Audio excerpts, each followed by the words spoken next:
Hi everyone, Coach Megan here, and I'm going to be teaching you about defense today.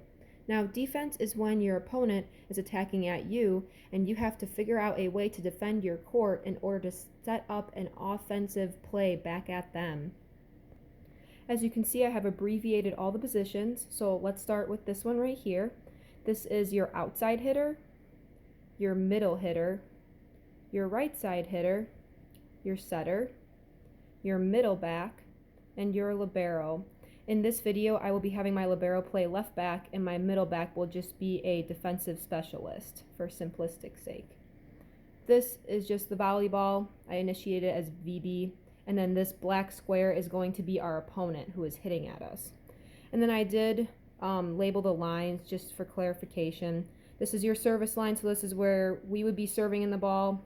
Your opponent's service line is over here where they'd be serving in the ball. Then we have our 10-foot line on either side, and then we have our net line. Now each position is going to have a responsibility depending on what position is attacking at us. Now what I mean by responsibility is each position will have a spot on the court that they are responsible for defending against when each position on the other team, our opponent, is hitting at us. Now there are all types of names for different defenses. I've heard perimeter, I've heard rotational. There's all sorts of ways that you can set up your players however you think it works best for your team in order to defend your court. But what I'm going to be doing, I just for simplistic sake, I call it V defense for our back row. That's our base. So we're all in our base right now. This is our starting spot until we know where our opponents are attacking from. So we'll start in our V defense, and then my outside, middle, and right side are all just in a nice line at the net, ready to block or to pull off for off blocker defense, which we're going to get into right now. We are going to start out with defending our outside hitter opponent. The reason why we're starting with our defending our outside opponent is because this is normally where the ball goes to 90% of the time, especially if the team is out of rotation, or not out of rotation, I apologize, out of system. So that's why it's called an outside, because it's the way out. And normally that's one of your strongest hitters. She can hit, maybe a little bit off the 10-foot line. She can hit in a little more, outside of the antenna a little bit. She just is a very good player at being able to place the ball and being able to keep it in bounds and in play, especially when the team is out of system.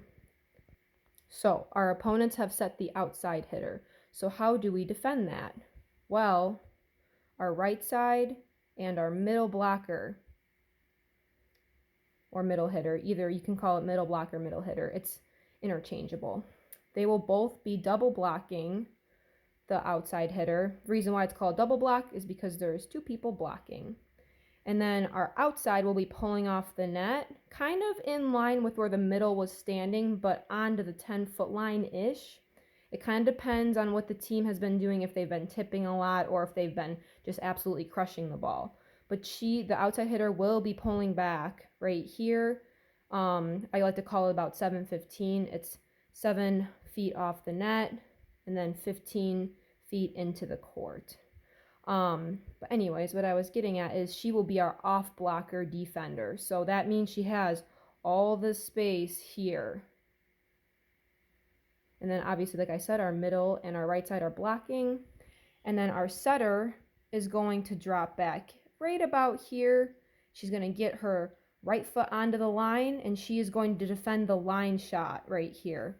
Our middle and right side are always going to be giving up the line shot because at this age, it is a lot more difficult to turn your hips to hit line than it is to hit cross. So our middle and our right side will always be protecting the cross shot here, and our setter will be here to defend the line shot. And then our middle back is just kind of lining up her right shoulder with the middle's left shoulder, and she has anything back here. So if this player decides to tip it all the way back here, she's got to track that down and run and get it. And then our libero will be turning in just right about here, just dropping in right here. She is protecting that cross shot. And then if for some reason our outside hitter opponent is able to hit the cross shot right through the seam here of our libero and middle back, we will be talking about crossing so that we can protect that cross shot that's perfectly in the seam. But we'll talk about that later. So does everybody see how to defend an outside attack? The libero will also be lining up her right shoulder with the middle's left shoulder, as well as our outside. Now remember, our outside has any tips that are in here. Libero has any hard cross shots. Our middle back has this whole back line. Depending on what she does, we have to be able to read her hips. Our setter is on the line, defending the line shot. And then our middle and right side are double blocking the cross shot that the outside attacker is trying to hit. All right, we will be moving on to how to defend when our opponent sets up their middle hitter. All right, so now our opponent has set up their middle hitter, and we are going to be defending when we are getting attacked by a middle. So all we are going to be doing is having our outside hitter drop off the net for any tips, as well as our right side hitter. Our middle will be going 1v1 against the other middle, trying to block her. Our left back will be pulling off a little bit, aligning her right shoulder with the middle's left shoulder. And our setter will be doing the same, except opposite shoulders. Our setter will be aligning their left shoulder with the middle's right shoulder. And then our middle back is going to cheat a little bit this way because most of our middle hitters will be right-handed, and it will be much easier for them to hit to zone 5 rather than to zone 1. So our middle back is going to cheat just a little bit, and she's kind of ready for that cross shot here. We are giving this up, but like I said, at this age, they are typically going to be going this way. If we need to adjust in a match, we definitely will. But this is how we will be defending when the middle hitter is hitting. Like I said, our middle hitter is going solo blocking against our opponent's middle hitter.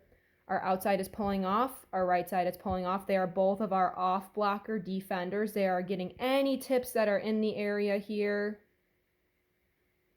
And then our setter and our left back are pulling off the 10-foot line a little bit, aligning their shoulders up.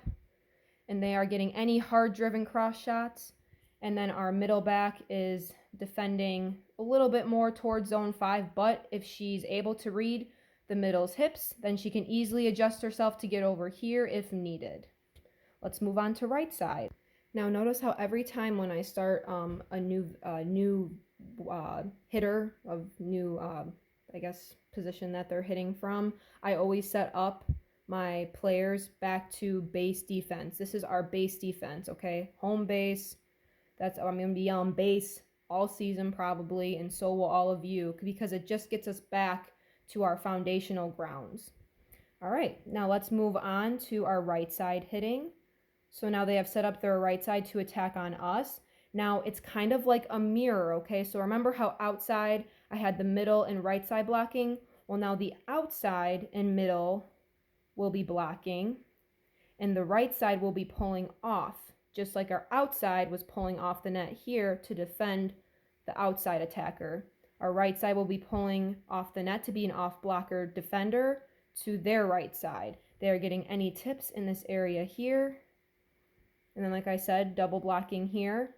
And remember, we are giving up line because our libero is going to be dropping right back about here. Our middle back will be lining her left shoulder up with the middle's right shoulder.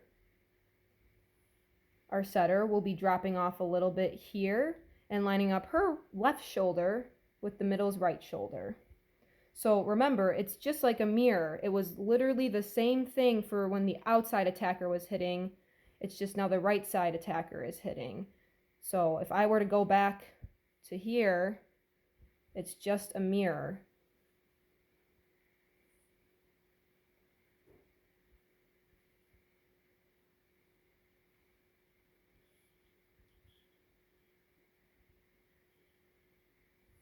So hopefully you all understand what I mean now by it's a mirror. So now you've learned how to defend each front row position. We went through the outside first, then the middle, and then the right side. Now we are going to be talking about how to defend a back row attack. We're going to start out with the middle back for simplistic sake. So the middle back on the opponent's side is attacking us.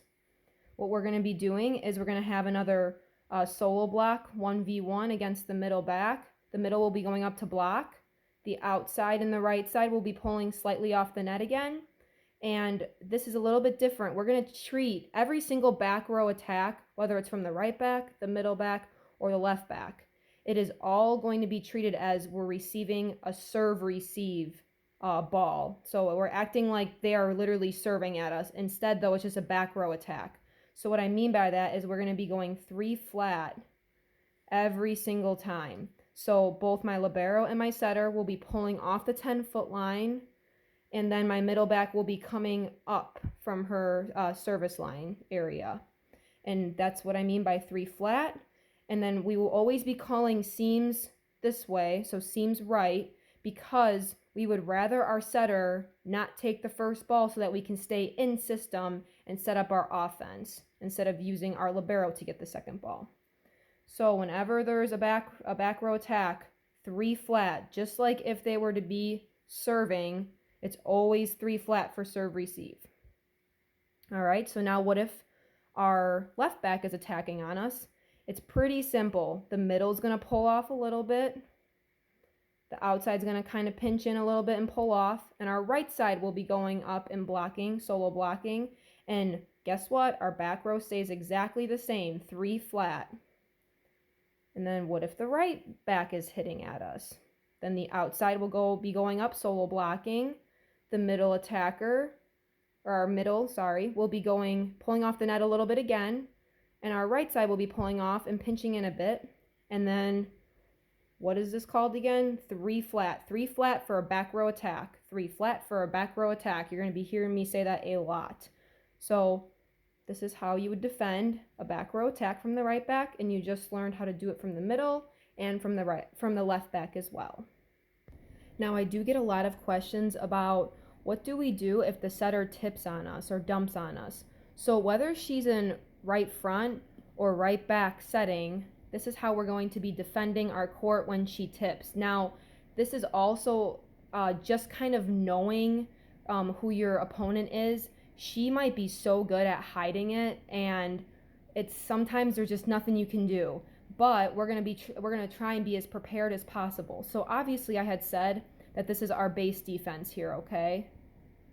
So I always want our left back and setter to kind of be pinching in a little bit. Now, sometimes I have them out further, closer to their sideline, and that might be if the team is really good at tipping onto the sidelines here. But typically, teams want to be putting it into the donut spot, so that's why I have my 2 wing defenders pinch in. So this is our donut spot right here. Now, typically, setters do tip it into the donut spot, and everyone's always like, whose responsibility is that? Well, it's my wing defender's responsibility, especially if it is past the 10-foot line. It is 100% my wing defender's responsibility because my outside and middle should be trying to go up to block that. So then what I normally typically say is you want to just kind of draw an imaginary line. If the ball is closer on this side, then it would be the setter's responsibility to pick it up. And if it's closer on this side, it would be the libero's responsibility to pick it up. However, if the libero thinks she can get there, even if the ball is right here, I 100% would rather her go and get it, only because my setter, obviously, we want her to get the second ball and not the first. And the more that we can stay in system rather than out of system, the better chance we have of scoring that point. Now, if it does land in this donut spot, it is never, ever the middle back's responsibility. Why? Because the middle back has this entire back line here. That is her whole responsibility. So she already has enough to cover. The setter and the libero clean up this area here, and then our outside, middle, and right side are responsible for anything above the 10-foot line. All right, last thing we're going to be talking about. What do we do if there is a free ball attack? So what a free ball is when the players are passing it over on the first, the second, the third ball. It doesn't matter if there is a free ball coming over the net and it's not an attack. or a tip or a push set, we are going to be doing free ball defense. That is what it is called, free ball defense. And everyone on our side should be yelling free super duper loud. A lot of you have heard it from me 100 times, just like you've heard base from me 100 times. So this is how we'll be setting up for free ball defense. All of our hitters will be pulling off the net immediately.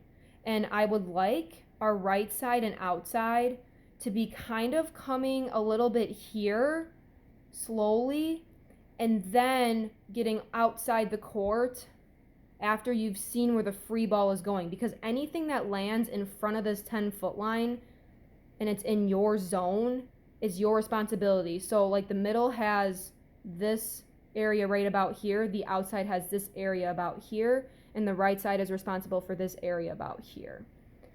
And then our setter, the minute she sees a free ball, she'll be running up to the net to get ready to set. Our middle back is then going to be moving over into the right back spot, and our left back will be pulling off, our libero, also known as our left back, will be pulling off the 10-foot line to line up with the middle back. Now, wherever this free ball goes, we're going to be splitting the court. You're going to hear me say split the court a lot too. Now, if this ball goes over here, it would be the libero's ball. If it goes over here, it would be the middle back's ball. Now, what if it goes into the middle, right where we split the court? Whose responsibility is that? Whose seam is that? It is going to be our libero's responsibility. One, because she typically is our best passer on the team, and two, because it would make way more sense for the libero to be passing this way than the middle back to have to get her platform and angle it to get it to go back that way to the setter spot. So that's why we want the libero getting this seam here to pass to our target spot. So this is what free ball defense will look like. Our hitters have transitioned off the nets. Our outside and right side have seen where the ball is going, so now they're kicking all the way out. And this is how we'd set up. Now the only time that the setter ever gets a free ball is if it literally is dropping directly on her head somehow, some way. The setter should never have to pass a free ball because she should be noticing it right away and releasing right away and not waiting for anything. She has to trust that our two passers and our hitters will be there to cover her back if it falls in this area here where she's releasing from.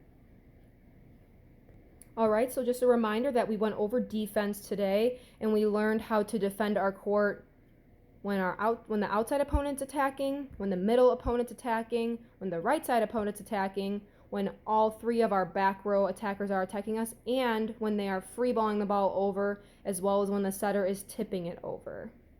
Thank you all so much for listening, and I hope you learned something. If you have any questions at all, don't be afraid to comment below in the comments. Thank you.